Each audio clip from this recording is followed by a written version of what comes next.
আসসালামু আলাইকুম। আমাদের ইংরেজি শেখার স্পেশাল পর্বে অর্থাৎ ৩০ মিনিট প্লাস বড় ভিডিওতে আপনাকে আবারও স্বাগতম। আজও আমরা প্রিপোজিশনের কিছু গুরুত্বপূর্ণ ব্যবহার ব্যাখ্যাসহ দেখব। আপনি প্রস্তুত? ওয়ালাইকুম আসসালাম। হ্যাঁ, আমি সম্পূর্ণ প্রস্তুত। চলুন শুরু করা যাক। চমৎকার। প্রথম বাক্য, the plane flew dash the clouds. বিমানটি মেঘের মধ্য দিয়ে উড়ে গেল। এখানে শূন্যস্থানে বসবে থ্রু। পুরো বাক্যটি হবে the plane flew through the clouds. Through কেন হলো? থ্রু মানে এর মধ্য দিয়ে ব্যবহৃত হয় যখন কোনো কিছু একটি ত্রিমাত্রিক স্থানের এক প্রান্ত দিয়ে ঢুকে অন্য প্রান্ত দিয়ে বেরিয়ে যায়। মেঘ বা ক্লাউডস, সুড়ঙ্গ বা টানেল বা জঙ্গলের ভিতর দিয়ে যাওয়া বোঝাতে থ্রু বসে। খুব ভালো। পরেরটি, হি লেইন্ড ড্যাশ দ্য ওয়াল। সে দেয়ালে হেলান দিল। এখানে সঠিক প্রিপোজিশন হবে against. He leaned against the wall. Against ব্যবহারের কারণ কি? এগেইনস্ট মানে বিপক্ষে ছাড়াও এর আরেকটি অর্থ হল কোনো কিছুতে ভর দিয়ে বা হেলান দিয়ে। যখন কোনো কিছু অন্য কিছুর পৃষ্ঠে চাপ সৃষ্টি করে স্থির থাকে, in contact with and supported by, তখন এগেইনস্ট বসে। He apologised dash being late. সে দেরি করার জন্য ক্ষমা চেয়েছিল। এখানে বসবে for. He apologised for being late. Apologise for একটি ফিক্সড প্রিপোজিশনাল ফ্রেজ। কোনো কাজের বা ভুলের জন্য ক্ষমা চাইলে অ্যাপোলোজাইজ ফর বসে। কারো কাছে ক্ষমা চাইলে অ্যাপোলোজাইজ টু সামওয়ান হয়। চমৎকার। পরেরটি, the old man walked dash a stick. বৃদ্ধ লোকটি একটি লাঠির সাহায্যে হাঁটছিল। এখানে বসবে with. The old man walked with a stick. With ব্যবহৃত হয় যন্ত্র বা টুলের ক্ষেত্রে, অর্থাৎ কি দিয়ে বা কিসের সাহায্যে কাজটি করা হয়েছে। এখানে আ স্টিক বা লাঠি একটি সহায়ক উপকরণ। The boat sank dash the river. নৌকাটি নদীতে ডুবে গেল। এখানে বসবে in. The boat sank in the river. নৌকাটি নদীর ভেতরে বা within the confines of the river ডুবে গিয়েছিল, তাই ইন বসেছে। He agreed dash my proposal. সে আমার প্রস্তাবে রাজি হয়েছিল। এখানে হবে to. He agreed to my proposal. এগ্রিয়ের পর দুটি ভিন্ন প্রিপোজিশন বসে। কোনো প্রস্তাবে বা বিষয়ে রাজি হলে এগ্রি টু বসে, আর কোনো ব্যক্তির সাথে একমত হলে এগ্রি উইথ বসে, মানে agree with me. He is weak dash English. সে ইংরেজিতে দুর্বল। এখানে হবে in. He is weak in English. কোনো বিষয়ে দক্ষ বা অদক্ষ বোঝাতে গুড অ্যাট ব্যবহৃত হলেও উইক মানে দুর্বল এরপর সাধারণত ইন ব্যবহৃত হয়। Weak in mathematics, weak in English. The boy was hit dash a ball. ছেলেটি একটি বলের দ্বারা আঘাত পেয়েছিল। এখানে হবে with. The boy was hit with a ball. এখানেও উইথ ব্যবহৃত হয়েছে যন্ত্র বা বস্তু বোঝাতে। কি দিয়ে সে আঘাত পেয়েছিল? বল দিয়ে। যদি বলটি কে ছুঁড়েছে তা বলা হতো তাহলে বাই বসত, মানে hit by the player with the ball. The child was afraid dash the dark. শিশুটি অন্ধকারকে ভয় পেত। এখানে হবে of. The child was afraid of the dark. Afraid of একটি ফিক্সড প্রিপোজিশনাল ফ্রেজ। কোনো কিছুকে ভয় পাওয়া বোঝাতে অ্যাফ্রেইড মানে ভীত শব্দটির পর অফ বসে। He succeeded dash winning the race. সে দৌড় প্রতিযোগিতায় জিততে সফল হয়েছিল। এখানে হবে in. He succeeded in winning the race. Succeed মানে সফল হওয়া, ভার্বটির পরে কোনো কাজে সফল হওয়া বোঝালে ইন প্রিপোজিশন বসে এবং এরপরে ভার্ব আসলে তার সাথে ইং মানে জেরান্ড যোগ হয়। He died dash overwork. সে অতিরিক্ত পরিশ্রমে মারা গিয়েছিল। এখানে হবে from. He died from overwork. নিয়মটি হল কোনো রোগে মারা গেলে ডাই অফ মানে ডাই অফ ক্যান্সার বসে, কিন্তু রোগ ছাড়া অন্য কোনো বাহ্যিক কারণে যেমন ওভারওয়ার্ক, ইনজুরি বা হাঙ্গার, তে মারা গেলে ডাই ফ্রম বসে। He stayed at the hotel dash 2 days। সে হোটেলে 2 দিন ছিল। এখানে হবে for. He stayed at the hotel for 2 days। For ব্যবহৃত হয় মোট সময়কাল বোঝাতে, যেমন 2 days 10 hours। The teacher shouted dash the student. শিক্ষক ছাত্রটির প্রতি চিৎকার করলেন। এখানে হবে at. The teacher shouted at the student. Shout at মানে হল কারোর প্রতি রাগান্বিত হয়ে চিৎকার করা। যদি শুধু দৃষ্টি আকর্ষণের জন্য হতো তাহলে শাউট টু হতো। হি ট্রাভেলড ড্যাশ দ্য ওয়ার্ল্ড। সে বিশ্বজুড়ে ভ্রমণ করেছে। এখানে হবে ওভার বা অ্যারাউন্ড বা across. He travelled over the world. Over এখানে সারা বিশ্বব্যাপী বা বিশ্বের বিভিন্ন প্রান্তে মানে অল ওভার অর্থ প্রকাশ করছে। আজকের শেষ প্রশ্ন। The keys are hanging dash the wall. চাবিগুলো দেয়ালে ঝুলছে। এখানে হবে on. The keys are hanging on the wall. On ব্যবহৃত হয় যখন কোনো কিছু অন্য কিছুর পৃষ্ঠতলের সাথে লেগে থাকে বা তার উপরে অবস্থান করে। চাবিগুলো দেয়ালের উপরে মানে পৃষ্ঠতলে ঝুলছে, তাই অন বসেছে। The house is dash the hill. বাড়িটি পাহাড়ের ওপরে। এখানে শূন্যস্থানে বসবে অন। পুরো বাক্যটি হবে the house is on the hill. On কেন হলো? অন ব্যবহৃত হয় যখন কোনো কিছু অন্য কিছুর ওপরে বা পৃষ্ঠতল সারফেসের সাথে লেগে থাকে বা তার ওপরে অবস্থান করে। বাড়িটি পাহাড়ের ওপরে অর্থাৎ পৃষ্ঠতলে অবস্থিত, তাই অন বসেছে। খুব ভালো। পরেরটি হি গ্র্যাজুয়েট ড্যাশ ঢাকা ইউনিভার্সিটি। সে ঢাকা বিশ্ববিদ্যালয় থেকে স্নাতক হয়েছে। এখানে সঠিক প্রেপোজিশন হবে from. He graduated from Dhaka university. From ব্যবহারের কারণ কি? গ্র্যাজুয়েট ফ্রম একটি স্ট্যান্ডার্ড ফ্রেজ। কোনো প্রতিষ্ঠান যেমন ইউনিভার্সিটি, কলেজ থেকে ডিগ্রি অর্জন করা বা স্নাতক হওয়া বোঝাতে গ্র্যাজুয়েট ফ্রম ব্যবহৃত হয়। এটি ওই প্রতিষ্ঠানটিকে শিক্ষার উৎস বা সোর্স হিসেবে বোঝায়। বুঝতে পারলাম। পরবর্তী বাক্য he went abroad dash higher studies. এখানে বসবে for. He went abroad for higher studies. For কেন? ফর ব্যবহৃত হয় কোনো কাজের উদ্দেশ্য বা কারণ বোঝাতে টু শো পারপাস। সে কেন বিদেশে গিয়েছিল? উচ্চশিক্ষার জন্য, ফর হায়ার স্টাডিজ। এই উদ্দেশ্য বোঝাতেই ফর বসেছে। দারুণ। পরেরটি I depend dash my parents. আমি আমার পিতামাতার উপর নির্ভর করি। এখানে বসবে on. I depend on my parents. On কেন? এটি একটি ফিক্সড প্রেপোজিশন। ডিপেন্ড নির্ভর করা ভার্বটির পরে সবসময় অন বা আপন বসে। ডিপেন্ড অন মানে হল কারোর ওপর বা কিছুর ওপর নির্ভর করা।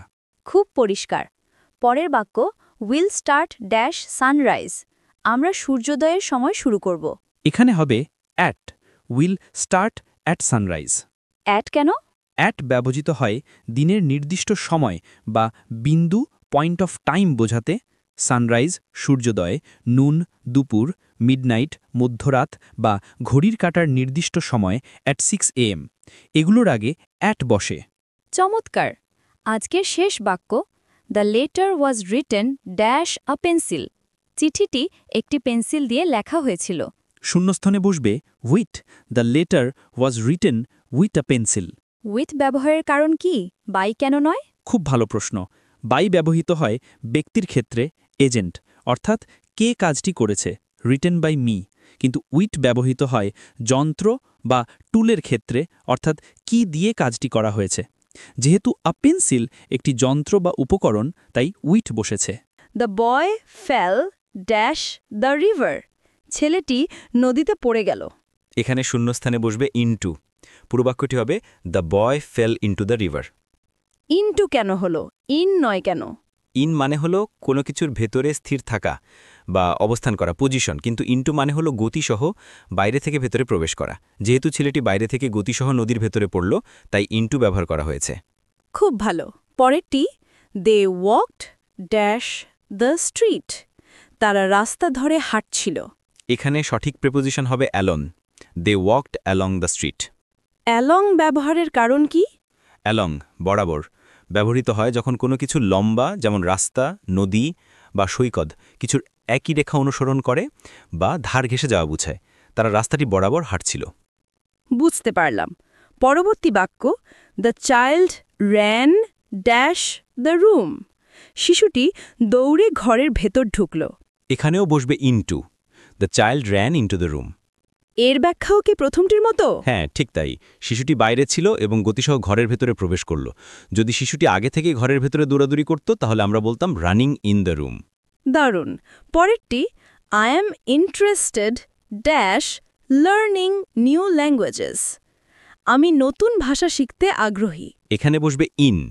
I am interested in learning new languages. In কেন? এটি একটি ফিক্সড প্রিপোজিশন। ইন্টারেস্টেড আগ্রহী, অ্যাডজেক্টিভটির পরে কোনো বিষয়ে আগ্রহ বোঝাতে সবসময় ইন প্রিপোজিশনটি বসে। খুব পরিষ্কার। পরের বাক্য he fell asleep dash watching TV. TV দেখার সময় সে ঘুমিয়ে পড়েছিল। এখানে হবে during. He fell asleep during watching TV. During কেন? ডিউরিং চলাকালীন ব্যবহৃত হয় কোনো একটি নির্দিষ্ট সময়কাল বা ঘটনার মধ্যে কিছু ঘটা বোঝাতে। এখানে ওয়াচিং টিভি দেখা একটি কাজ বা সময়কাল এবং সেই কাজটি চলাকালীন সে ঘুমিয়ে পড়েছিল। চমৎকার। আজকের শেষ বাক্য শি ওয়াজ বর্ন ড্যাশ মে। সে মে মাসে জন্মগ্রহণ করেছিল। শূন্যস্থানে বসবে in. She was born in May. In ব্যবহারের কারণ কি? সময়ের প্রেপোজিশন হিসেবে নিয়মটি হল বড় সময়কাল যেমন মাস ইন মে, বছর ইন 2024 বা ঋতু ইন উইন্টার এর আগে ইন বসে। নির্দিষ্ট দিনের আগে অন যেমন অন সানডে এবং নির্দিষ্ট সময়ের আগে অ্যাট যেমন অ্যাট 5 PM। সুন্দর ব্যাখ্যা। The cat is hiding dash the table. বিড়ালটি টেবিলের নিচে লুকিয়ে আছে। এখানে শূন্যস্থানে বসবে আন্ডার। পুরো বাক্যটি হবে the cat is hiding under the table. Under কেন হলো? আন্ডার মানে নিচে ব্যবহৃত হয় যখন কোনো কিছু অন্য কিছুর সরাসরি নিচে বা তলায় থাকে, অফেন কভার্ড বাই ইট। বিড়ালটি টেবিলের নিচে আছে তাই আন্ডার বসেছে। খুব ভালো। পরেরটি she put the file dash the drawer. সে ফাইলটি ড্রয়ারের ভেতরে রাখল। এখানে সঠিক প্রিপোজিশন হবে into. She put the file into the drawer. Into কেন? ইন নয় কেন? ইন মানে হলো কোনো কিছুর ভেতরে অবস্থান বা পজিশন বোঝায়, আর ইনটু মানে হলো গতিসহ বাইরে থেকে ভিতরে প্রবেশ করা। যেহেতু সে ফাইলটি রাখল, এতে গতি বোঝাচ্ছে এবং ফাইলটি বাইরে থেকে ভেতরে যাচ্ছে, তাই ইনটু সবচেয়ে উপযুক্ত। বুঝতে পারলাম। পরবর্তী বাক্য he was punished dash his mistake. তাকে তার ভুলের জন্য শাস্তি দেওয়া হয়েছিল। এখানে বসবে for. He was punished for his mistake. For ব্যবহারের কারণ কি? ফর ব্যবহৃত হয় কোনো কিছুর কারণ বা জন্য বোঝাতে। তাকে কেন শাস্তি দেওয়া হয়েছিল? তার ভুলের জন্য। কোনো কাজের কারণ বা বিনিময় বোঝাতে পানিশড ফর, রিওয়ার্ডেড ফর ইত্যাদি বসে। দারুণ। পরেরটি they arrived dash the station just in time. তারা ঠিক সময়ে স্টেশনে পৌঁছেছিল। এখানে বসবে at. They arrived at the station. At কেন? এটা নিয়ে আগেও কথা হয়েছে, তাই না? হ্যাঁ, অ্যাট ব্যবহৃত হয় কোনো নির্দিষ্ট স্থান, পয়েন্ট বা ছোট জায়গা বোঝাতে। এয়ারপোর্ট মানে বিমানবন্দর, বাস স্টপ মানে বাস স্টপ, বা স্টেশন মানে স্টেশন, এগুলোকে নির্দিষ্ট পয়েন্ট হিসেবে ধরা হয়, তাই এদের আগে আরাইভ অ্যাট বসে। খুব পরিষ্কার। পরের বাক্য she stayed here dash 2 weeks. সে এখানে 2 সপ্তাহ ছিল। এখানে হবে for. She stayed here for 2 weeks. For কেন? ফর ব্যবহৃত হয় কোনো মোট সময়কাল বা পিরিয়ড অফ টাইম বোঝাতে, যেমন 2 উইকস, 10 ডেজ, 5 আওয়ার্স। আর সিন্স ব্যবহৃত হয় নির্দিষ্ট শুরুর সময়, পয়েন্ট অফ টাইম বোঝাতে, যেমন সিন্স মন্ডে। যেহেতু 2 উইকস একটি মোট সময়কাল, তাই ফর বসেছে। চমৎকার। আজকের শেষ বাক্য he was sitting dash his mother.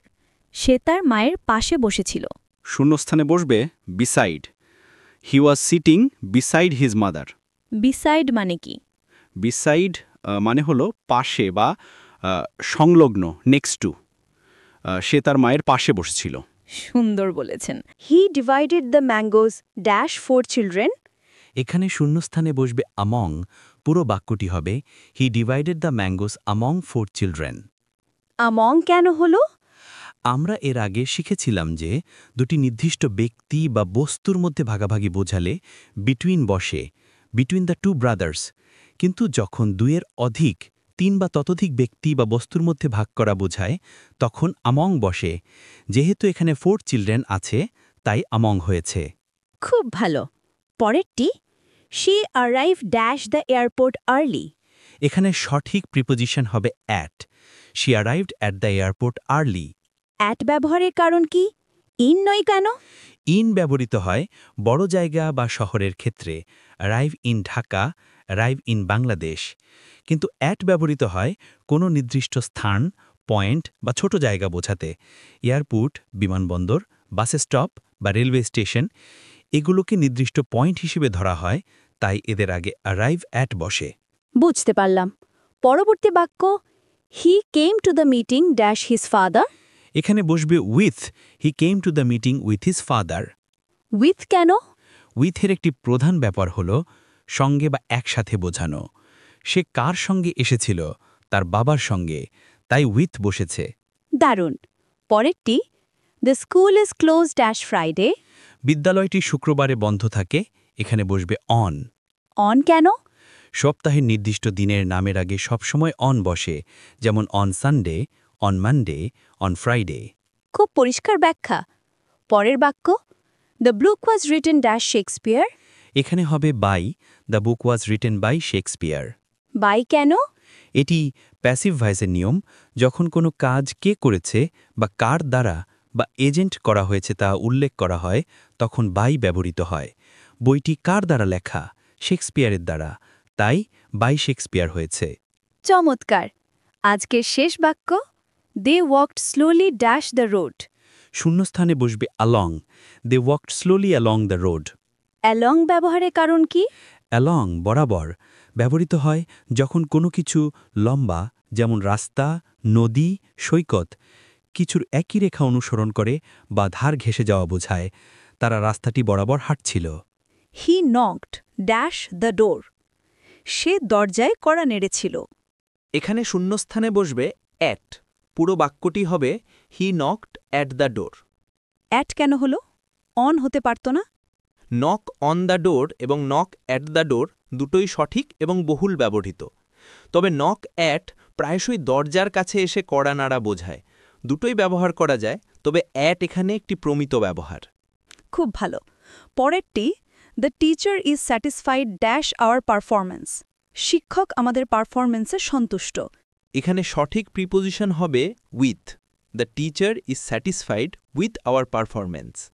With ব্যবহারের কারণ কি?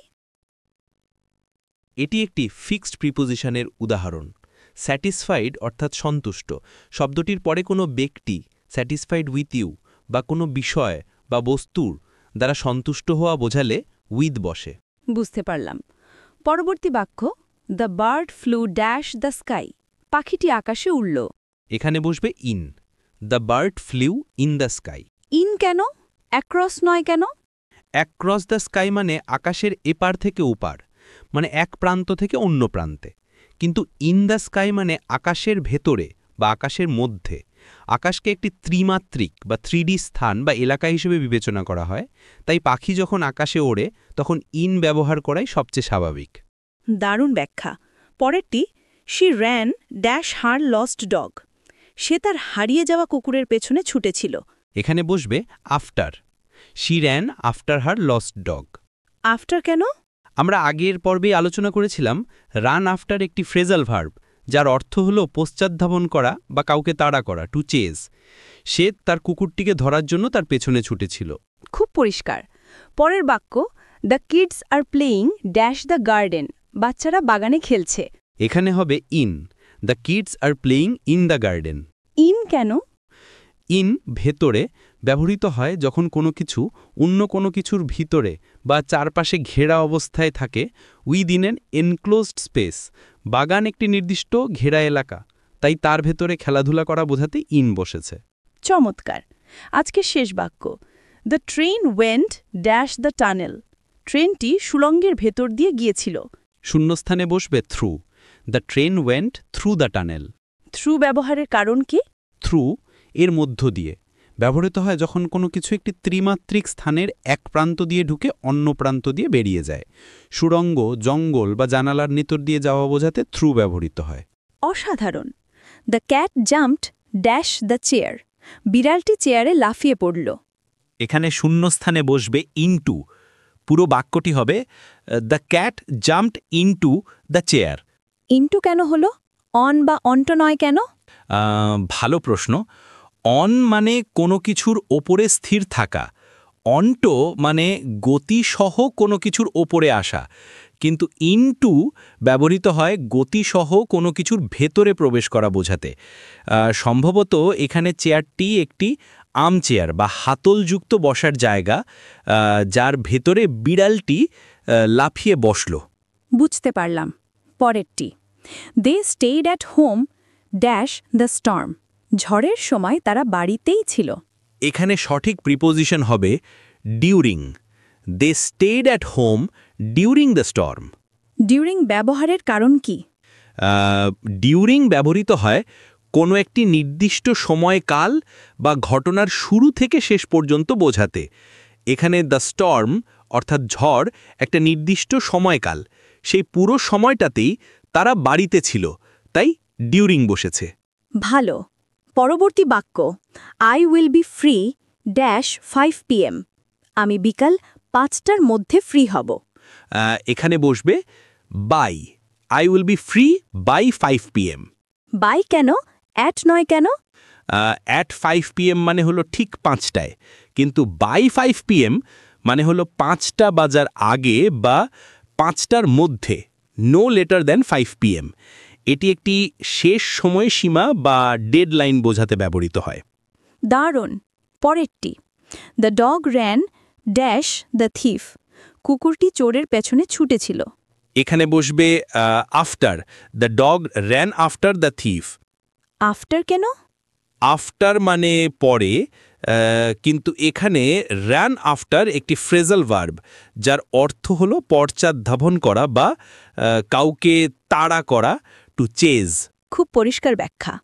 পরের বাক্য, হি ড্যাশ ড্যাশ ক্যান্সার। তিনি ক্যান্সারে মারা গেছেন। এখানে হবে of. He died of cancer. এটা তো আমরা আগেও আলোচনা করেছি, তাই না? হ্যাঁ, নিয়মটি হলো কোনো ব্যক্তি কোনো রোগে মারা গেলে, যেমন ক্যান্সার, ফিভার, কলেরা, এসবের আগে ডাই অফ বসে। চমৎকার। আজকের শেষ বাক্য, the pen is dash my bag. কলমটি আমার ব্যাগের ভেতরে। শূন্যস্থানে বসবে in. The pen is in my bag. In ব্যবহারের কারণ কি? ইন বা ভেতরে ব্যবহৃত হয় যখন কোনো কিছু অন্য কোনো কিছুর ভেতরে বা চারপাশে ঘেরা অবস্থায় থাকে, উইদিন অ্যান এনক্লোজড স্পেস। এখানে কলমটি ব্যাগের ভেতরে আছে, তাই ইন বসেছে। হি কেম হিয়ার ড্যাশ ফুট। সে এখানে পায়ে হেঁটে এসেছিল। এখানে শূন্যস্থানে বসবে অন। পুরো বাক্যটি হবে he came here on foot. On কেন হলো? অন্য কোনো প্রিপোজিশন নয় কেন? এটি একটি নির্দিষ্ট নিয়ম। যখন আমরা কোনো যানবাহনে যেমন কার, বাস, ট্রেনে যাই, তখন বাই, যে বাই কার, বাই বাস ব্যবহার করি, কিন্তু পায়ে হেঁটে বোঝানোর জন্য সবসময় অন ফুট এই ফ্রেজটি ব্যবহৃত হয়। খুব ভালো। পরেরটি, শি এক্সেল ড্যাশ পেইন্টিং। সে চিত্রাঙ্কনে পারদর্শী। এখানে সঠিক প্রিপোজিশন হবে at. She excels at painting. At ব্যবহারের কারণ কি? এক্সেল অর্থাৎ পারদর্শী হওয়া ভার্বটির পরে কোনো বিষয়ে দক্ষতা বোঝাতে অ্যাট বা ইন উভয়ই ব্যবহৃত হতে পারে, তবে অ্যাট বেশি প্রচলিত। এটি গুড অ্যাট বা ব্যাড অ্যাট এর নিয়মের মতোই। বুঝতে পারলাম। পরবর্তী বাক্য, the teacher was annoyed dash his behaviour. শিক্ষক তার আচরণে বিরক্ত হয়েছিলেন। এখানে বসবে অ্যাট অথবা অ্যাবাউট বা বাইও ব্যবহার করা যায়। The teacher was annoyed at his behaviour. এর ব্যাখ্যাটা কি? অ্যাংরির মতো কোনো নিয়ম? হ্যাঁ, অনেকটাই সেরকম। অ্যানয়েড অর্থাৎ বিরক্ত শব্দটির পর যখন কোনো ব্যক্তির উপর বিরক্ত বোঝায়, তখন অ্যানয়েড উইথ বসে, যেমন অ্যানয়েড উইথ দ্য স্টুডেন্ট। আর যখন কোনো বিষয়, কাজ বা আচরণের উপর বিরক্ত বোঝায়, তখন অ্যানয়েড অ্যাট বা অ্যানয়েড বাই বসে। যেহেতু হিজ বিহেভিয়ার অর্থাৎ তার আচরণ একটি বিষয়, তাই এখানে অ্যাট ব্যবহার করা হয়েছে। দারুণ, মনে রাখার মতো বিষয়। পরেরটি, he was born dash a poor family. তিনি একটি দরিদ্র পরিবারে জন্মগ্রহণ করেছিলেন। এখানে বসবে in, he was born in a poor family. তবে কখনো কখনো ইনটু বা অফও দেখা যায়, তবে ইন বহুল ব্যবহৃত। ইন কেন? কোনো পরিবারে, কোনো দেশে বা কোনো শহরে জন্মগ্রহণ করা বোঝাতে বর্ন ইন ব্যবহৃত হয়, যেমন born in Dhaka, born in Bangladesh, born in a rich family. খুব পরিষ্কার ব্যাখ্যা। পরের বাক্য, the car is parked dash the building. গাড়িটি ভবনের পাশে পার্ক করা আছে। এখানে হবে beside, the car is parked beside the building. Beside কেন? নিয়ার বা নেক্সট টু হতে পারত না? বিসাইড মানে হলো ঠিক পাশে বা সংলগ্ন, নেক্সট টু। নিয়ার মানে কাছাকাছি, কিন্তু ঠিক পাশেই হতে হবে এমন নয়, যেহেতু পার্ক শব্দটি সাধারণত কাছাকাছি বোঝায়, বিসাইড এখানে সবচেয়ে উপযুক্ত। চমৎকার। আজকের শেষ বাক্য, she went to college dash bus. সে বাসে করে কলেজে গিয়েছিল। শূন্যস্থানে বসবে by, she went to college by bus. এর কারণ কি? কোনো যানবাহনের মাধ্যমে যাতায়াত করা বোঝাতে, যেমন বাস, কার, ট্রেন, প্লেন, সাধারণত বাই ব্যবহৃত হয়। তবে খেয়াল রাখবেন, পায়ে হেঁটে হলে কিন্তু অন ফুট হয়, যেটা আমরা প্রথম বাক্যেই আলোচনা করেছি। The students are waiting dash the teacher. অর্থাৎ ছাত্রছাত্রীরা শিক্ষকের জন্য অপেক্ষা করছে। এখানে শূন্যস্থানে বসবে ফর। পুরো বাক্যটি হবে the students are waiting for the teacher. For কেন হলো, যদি একটু ব্যাখ্যা করতেন? অবশ্যই, ওয়েট ফর একটি বহুল ব্যবহৃত ফ্রেজাল ভার্ব, যার অর্থ কারো জন্য বা কিছুর জন্য অপেক্ষা করা। যখন আমরা নির্দিষ্ট করে বলি কার জন্য অপেক্ষা করছি, এক্ষেত্রে দ্য টিচার, তখন ওয়েটের পর ফর বসে। খুব ভালো। পরেরটি, they congratulated me dash my success. অর্থাৎ তারা আমার সফলতার জন্য আমাকে অভিনন্দন জানিয়েছে। এখানে সঠিক প্রিপোজিশন হবে on. They congratulated me on my success. On ব্যবহারের কারণ কি? এটি একটি ফিক্সড প্রিপোজিশনের উদাহরণ। কাউকে তার কোনো অর্জনের জন্য, যেমন সাকসেস, ভিক্টরি, প্রমোশন জন্য অভিনন্দন জানাতে ইংরেজিতে কংগ্রাচুলেট সামওয়ান অন সামথিং এই স্ট্রাকচারটি ব্যবহৃত হয়। বুঝতে পারলাম। পরবর্তী বাক্য, he is angry dash his results. অর্থাৎ সে তার ফলাফলের উপর রেগে আছে। এখানে বসবে অ্যাবাউট, অথবা অ্যাটো ব্যবহার করা যায়, he is angry about his results. এর ব্যাখ্যাটা কি? আমরা তো আগে অ্যাংরি উইথ ব্যবহার করেছিলাম। ঠিক ধরেছেন। আমরা গত পর্বে আলোচনা করেছিলাম যে কোনো ব্যক্তির ওপর রাগান্বিত হলে অ্যাংরি উইথ হয়, যেমন অ্যাংরি উইথ দ্য এমপ্লয়িজ। কিন্তু কোনো বিষয়, বস্তু বা পরিস্থিতির উপর রাগ করলে অ্যাংরি অ্যাট বা অ্যাংরি অ্যাবাউট হয়। যেহেতু হিজ রেজাল্টস অর্থাৎ তার ফলাফল একটি বিষয়, তাই এখানে অ্যাবাউট ব্যবহার করা হয়েছে। দারুণ, মনে রাখার মতো বিষয়। পরেরটি, there is a bridge dash the river. অর্থাৎ নদীর ওপর একটি সেতু আছে। এখানে বসবে over. There is a bridge over the river. Over কেন? অ্যাবভ নয় কেন? ওভার এবং অ্যাবাভ দুটোই উপরে বোঝায়, কিন্তু যখন কোনো কিছু অন্য কিছুর উপরে থাকে এবং এক প্রান্ত থেকে অপর প্রান্ত পর্যন্ত বিস্তৃত থাকে, যেমন ব্রিজ নদীর এপার থেকে ওপার যায়, তখন ওভার ব্যবহার করা সবচেয়ে সঠিক। অ্যাবাভ শুধু উপরে বোঝায়, বিস্তৃত হওয়া বোঝায় না। খুব পরিষ্কার ব্যাখ্যা। পরের বাক্য, I reached the station dash time. অর্থাৎ আমি সময়মতো স্টেশনে পৌঁছেছিলাম। এখানে হবে on. I reached the station on time. এটা নিয়েও তো আগে কথা হয়েছিল, তাই না? হ্যাঁ, আবারও মনে করিয়ে দিই যে অন টাইম মানে হল ঠিক নির্ধারিত সময়ে বা কাটায় কাটায়, অর্থাৎ পাংচুয়াল। আর ইন টাইম মানে হল সময় শেষ হওয়ার আগেই, উইথ টাইম টু স্পেয়ার। স্টেশনে পৌঁছানো বা ট্রেনের সময়সূচি সাধারণত নির্ধারিত থাকে, তাই অন টাইম বলাই শ্রেয়। চমৎকার। আজকের শেষ বাক্য, the child is suffering dash fever. অর্থাৎ শিশুটি জ্বরে ভুগছে। শূন্যস্থানে বসবে from. The child is suffering from fever. এর কারণ কি? এটিও একটি ফিক্সড প্রেপোজিশন। কোনো রোগে ভোগা বা কোনো কিছু থেকে কষ্ট পাওয়া বোঝাতে সাফার মানে ভোগা ভার্বটির পরে সবসময় ফ্রম প্রিপোজিশনটি বসে, যেমন suffer from fever, suffer from a loss ইত্যাদি। The train arrived dash time. এখানে শূন্যস্থানে বসবে অন। পুরো বাক্যটি হবে the train arrived on time. On time কেন? ইন টাইম নয় কেন? খুব ভালো প্রশ্ন। অন টাইম মানে হল ঠিক নির্ধারিত সময়ে। পাংচুয়ালি, একদম কাটায় কাটায়। আর ইন টাইম মানে হলো সময়ের কিছুটা আগে, হাতের সময় রেখে। যেহেতু ট্রেনের একটি নির্দিষ্ট সময়সূচি থাকে, তাই সময় মতো বোঝাতে অন টাইম ব্যবহার করাই সবচেয়ে সঠিক। দারুণ ব্যাখ্যা। পরবর্তী বাক্য, he is afraid dash snake's, অর্থাৎ সে সাপকে ভয় পায়। এখানে বসবে of. He is afraid of snake's. এর কারণ কি? অ্যাফ্রেড বা ভীত শব্দটি একটি অ্যাডজেক্টিভ, যার পরে নির্দিষ্ট প্রিপোজিশন বা ফিক্সড প্রিপোজিশন হিসেবে সবসময় অফ বসে। কোনো কিছুকে ভয় পাওয়া বোঝাতে ইংরেজিতে অ্যাফ্রেড অফ এই স্ট্রাকচারটি ব্যবহৃত হয়। বুঝতে পারলাম। পরেরটি, he has divided the money dash the two brothers, অর্থাৎ সে টাকাটা দুই ভাইয়ের মধ্যে ভাগ করে দিল। শূন্যস্থানে হবে between. He divided the money between the two brothers. Between কেন, এমন নয় কেন? সাধারণত দুটি নির্দিষ্ট ব্যক্তি বা বস্তুর মধ্যে কোনো কিছু ভাগ করা বা সম্পর্ক বোঝাতে বিটুইন ব্যবহৃত হয়। যেহেতু এখানে দ্য টু ব্রাদার্স অর্থাৎ দুই ভাই উল্লেখ আছে, তাই বিটুইন হবে। যদি দুইয়ের বেশি অর্থাৎ 3 বা ততোধিক হতো, তখন আমরা অ্যামং ব্যবহার করতাম। খুব পরিষ্কার। এবার বলুন, the manager is angry dash the employees, অর্থাৎ ম্যানেজার কর্মচারীদের ওপর রেগে আছেন। এখানে সঠিক শব্দটি হল with. The manager is angry with the employees. অ্যাংরির পর উইথ কেন? অ্যাংরি শব্দটির পর দুটি ভিন্ন প্রিপোজিশন বসতে পারে। যখন আমরা কোনো ব্যক্তির উপর রাগান্বিত হই, তখন অ্যাংরি উইথ বসে। আর যখন কোনো বিষয়, কাজ বা বস্তুর উপর রাগান্বিত হই, তখন অ্যাংরি অ্যাট বা অ্যাংরি অ্যাবাউট বসে। যেহেতু এমপ্লয়িজ ব্যক্তি, তাই উইথ ব্যবহার করা হয়েছে। চমৎকার। পরের বাক্য, he has been living in Dhaka dash 2015, অর্থাৎ সে 2015 সাল থেকে ঢাকায় বসবাস করছে। এখানে উত্তর হবে since. He has been living in Dhaka since 2015। Since ব্যবহারের কারণ কি, ফর কেন নয়? বাক্যটি প্রেজেন্ট পারফেক্ট কন্টিনিউয়াস টেন্সে আছে। এই ধরনের বাক্যে সিন্স ব্যবহার করা হয় কোনো কাজের নির্দিষ্ট শুরুর সময় বা পয়েন্ট অফ টাইম, যেমন এখানে 2015 সাল। আর ফর ব্যবহার করা হয় মোট সময়কাল বা পিরিয়ড অফ টাইম, যেমন ফর 10 ইয়ার্স, 10 বছর ধরে। খুব ভালো। আজকের শেষ বাক্য, she is fond dash music, অর্থাৎ তিনি সঙ্গীতের অনুরাগী। এখানেও আফ্রেডের মতো ফন্ডের পরে নির্দিষ্ট প্রিপোজিশন বসে। উত্তরটি হলো অফ।